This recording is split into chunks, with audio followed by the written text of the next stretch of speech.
Hello and welcome to my channel. आज इस video में हम डिस्कस करेंगे ग्रेविटेशन क्या होता है। ये एक नया चैप्टर है, क्लास 11th का चैप्टर नंबर 8, ग्रेविटेशन क्या होता है। देखिए, सबसे पहले ग्रेविटेशन, फिर उसके बाद मैं बताऊंगा कि फोर्स ऑफ ग्रेविटेशन क्या होती है, यूनिवर्सल लॉ क्या है ग्रेविटेशन का, ये सब बताऊंगा मैं। लेकिन सबसे पहले ये जान लें कि ग्रेविटेशन क्या होता है। ओके, देखो, हमारे यूनिवर्स में जितनी भी चीज़ें हैं, हमारी यूनिवर्स में जितनी भी चीज़ें हैं, वो उन सब को अर्थ जो है अपनी तरफ अट्रैक्ट करती है ना। जो भी चीज़ आप अपवर्ड थ्रो करोगे, जो भी चीज़ ऊपर की तरफ आप फेंकोगे, वो अर्थ की तरफ, नीचे की तरफ जो है वो अट्रैक्ट हो जाती है। अर्थ उसको अपनी तरफ अट्रैक्ट करती है और वो चीज़ जो है वो फॉल करती है अर्थ सरफेस के ऊपर, ठीक है ना। अब देखो, जैसे रेन ड्रॉप्स हैं, वो क्लाउड्स में से उनका नीचे गिरना, कुछ एग्जांपल है ना। जैसे रेन, जो भी चीज़ ऊपर फेंकोगे, कोई फ्रूट है वो भी नीचे गिरता है। अब अर्थ, जो रेन ड्रॉप्स हैं वो भी अर्थ की सरफेस के ऊपर आती हैं, और बहुत सारी चीज़ें जो ग्रेविटेशन की वजह से जो है, अब अगर अर्थ उनको अट्रैक्ट करती है तो वो एक फोर्स होती है जिसको ग्रेविटेशन फोर्स बोलते हैं। ओके, तो बहुत सारी ऐसी फिनोमिनाज हैं जिनको आप खुद भी इमेजिन कर सकते हो कि बहुत सारी चीज़ें जो अर्थ अपनी तरफ अट्रैक्ट करती है। ऑलमोस्ट जितनी भी चीज़ें हैं जिनका कुछ मास हो तो उसको, वो जिसका कुछ वजन हो तो उसको अर्थ जो है अपनी तरफ अट्रैक्ट करती है। बल्कि हर चीज़ को यूनिवर्स में जितनी भी चीज़ें हैं। ओके, हिस्टोरिकली अगर देखो तो एक इटालियन फिजिस्ट थे, गैलीलियो उनका नाम था। ओके, तो उन्होंने रिकॉग्नाइज़ किया इस फैक्ट को, जितनी भी बॉडीज़ हैं उनके लिए, उनके मासिस के अकॉर्डिंगली उसको बताया कि क्या होता है कि जितना भी जो ऑब्जेक्ट्स हैं, हाँ, उसने कुछ एक्सपेरिमेंट्स किए बॉडीज़ के साथ। जो बॉडीज़ अर्थ पे आ रही हैं ना, उसके साथ गैलीलियो ने क्या किया कि उन्होंने जो है उनके साथ एक्सपेरिमेंट किए, और ये एक वैल्यू उनके पास आ गई, एक वैल्यू पर पहुँचे। जो वैल्यू ऑलमोस्ट एक्यूरेट तो नहीं थी, लेकिन एक्यूरेट के बिल्कुल आसपास थी, ठीक है ना। जो बाद में आपको पता है कि एक्यूरेट वैल्यू तो निकाल ली गई ना बाद में। उस चीज़ को बोलते थे एक्सेलरेशन ड्यू टू ग्रेविटी। मतलब ग्रेविटी के कारण जो ऑब्जेक्ट जितने भी हैं उनमें एक्सेलरेशन आ जाती है ना, ग्रेविटेशन की वजह से आती है, जिसको बाद में एक्यूरेट वैल्यू को डिस्कवर जो है बाद में ऑब्टेन किया गया। लेकिन उसके बिल्कुल आसपास की वैल्यू गैलीलियो ने खुद ही बताई थी, जो फिजिस्ट थे इटालियन के, ठीक है, इटालियन फिजिस्ट गैलीलियो। उन्होंने इसके बारे में एक्सपेरिमेंट किया और एक उस वैल्यू पे आ गए जो एक्सेलरेशन ड्यू टू ग्रेविटी की एग्जैक्ट 9.8, आपको पता होगा acceleration due to gravity metre पर सेकंड स्क्वायर में होगी, क्योंकि एक्सेलरेशन है इसलिए। ओके, तो ये एक्सेलरेशन ड्यू टू ग्रेविटी जो है उस वैल्यू पे वो जो है उस वैल्यू पे पहुंचे, और उन्होंने उस वैल्यू को ऑब्टेन किया। बाद में एक्यूरेट वैल्यू को फिर से, जो एक्यूरेट वैल्यू थी उसका पता लगाया गया, जो बाद में ऑब्टेन हुई, ठीक है। लेकिन सबसे पहले गैलीलियो ने किया था, ओके, ग्रेविटेशन के बारे में।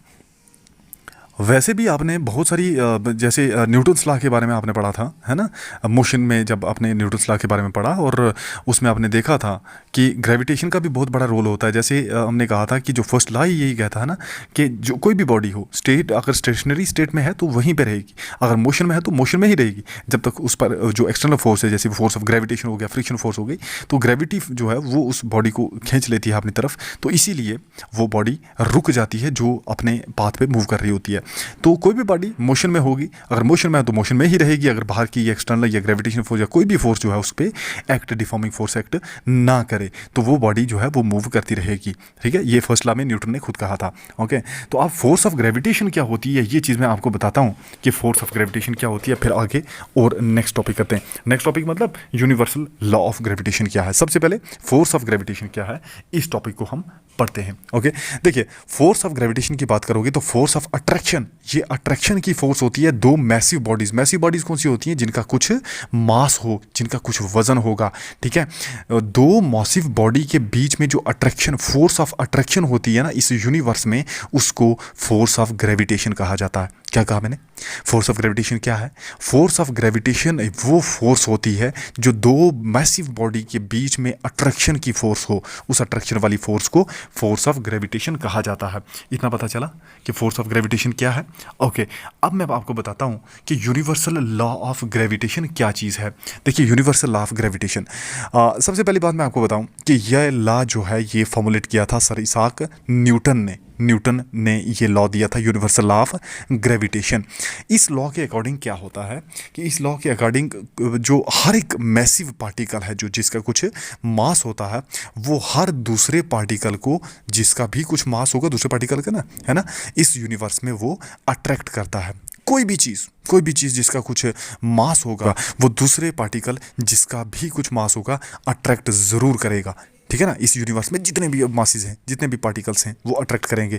फोर्स ऑफ अट्रैक्शन जो होगी उनके बीच में, वो हमेशा उन्हीं मासेस, जो उनके मास होंगे ना, मास के डायरेक्टली प्रोपोर्शनल होगी, और उसके जो डिस्टेंस होगा उन दोनों के बीच में, दोनों ऑब्जेक्ट्स के बीच में, उनका डिस्टेंस का स्क्वायर करें तो उनके इन्वर्सली प्रोपोर्शनल होगी क्या, फोर्स ऑफ अट्रैक्शन। मैंने क्या कहा, दो के बीच में जो फोर्स ऑफ अट्रैक्शन होगी, जो दो ऑब्जेक्ट्स हैं, मैसिव ऑब्जेक्ट्स जो हमने लिए, उनके बीच में जो फोर्स ऑफ अट्रैक्शन होगी ना, वो हमेशा डायरेक्टली प्रोपोर्शनल होगी प्रोडक्ट ऑफ मासेस के, यानी कि उन दोनों के मास जो होंगे उनके प्रोडक्ट लो, उनको मल्टीप्लाई करो, तो जो वैल्यू आएगी मासेस के, उनके डायरेक्टली प्रोपोर्शनल होगी, बट इन्वर्सली प्रोपोर्शनल होगी किसके, इन्वर्सली प्रोपोर्शनल होगी square of the distance between them. उनके बीच में जो डिस्टेंस है उसका स्क्वायर करोगे तो उसकी इन्वर्सली प्रोपोर्शनल रहेगी क्या, फोर्स ऑफ अट्रैक्शन। किसके बीच में, दो बॉडीज के बीच में।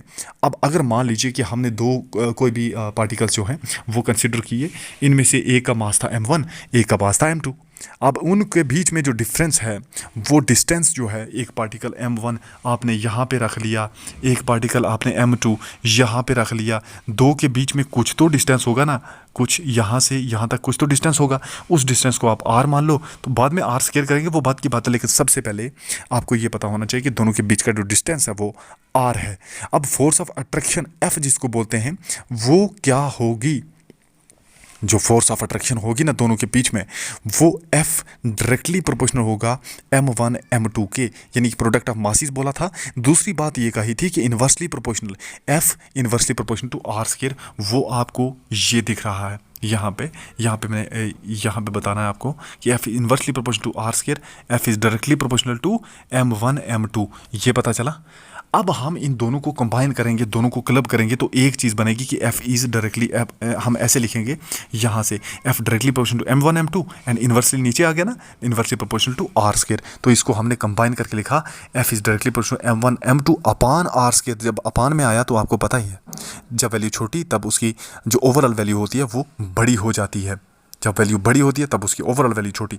तो यानी कि ये इन्वर्सली प्रोपोर्शनल होता है जब हम नीचे लिखते हैं उसको चीज़ को। ठीक है, अब अगर हम यहाँ पे कोई कांस्टेंट लगा दें, अगर हम यहाँ पे कोई कांस्टेंट लगा दें, मान लो हमने g कांस्टेंट लगा दिया, तो ये जो प्रोपोर्शनल है ये हट जाएगा।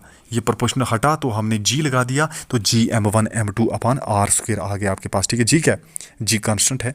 कौन सा कांस्टेंट है, जो प्रोपोर्शनलिटी को हटाने के बाद लगाया। क्या बोलते हैं इसको यूनिवर्सल ग्रेविटेशनल कांस्टेंट बोलते हैं, यूनिवर्सल ग्रेविटेशनल कांस्टेंट इसको कहा जाता है। ओके, अब ये लॉ जो है ना, दो ऑब्जेक्ट्स के लिए होल्ड करता है नेचर में, उसके चाहे साइज़ की बात करो, शेप की बात करो, आप उसके मास की बात करो, किसी की भी बात करो, तो वो उसके लिए ये लॉ होल्ड करता है। ठीक है, ऑल द टाइम, हर जगह पर, उसके साइज़ पर, उसकी शेप पर, उसके मास पर जो है, ये उसका नेचर क्या है दो ऑब्जेक्ट्स का, तो उस पर भी ये लॉ जो है उसके लिए होल्ड करता है ये। ठीक है, इसीलिए इस लॉ को क्या कहते हैं, यूनिवर्सल लॉ ऑफ ग्रेविटेशन। अब क्या होता है यूनिवर्सल ग्रेविटेशनल कांस्टेंट, ये सब आगे जो टॉपिक्स हैं, जैसे इंपॉर्टेंट करेक्टरिस्टिक्स क्या हैं ग्रेविटेशनल फोर्स की, ये सारे के सारे टॉपिक्स मैं आपको पढ़ाऊंगा। Okay, bye.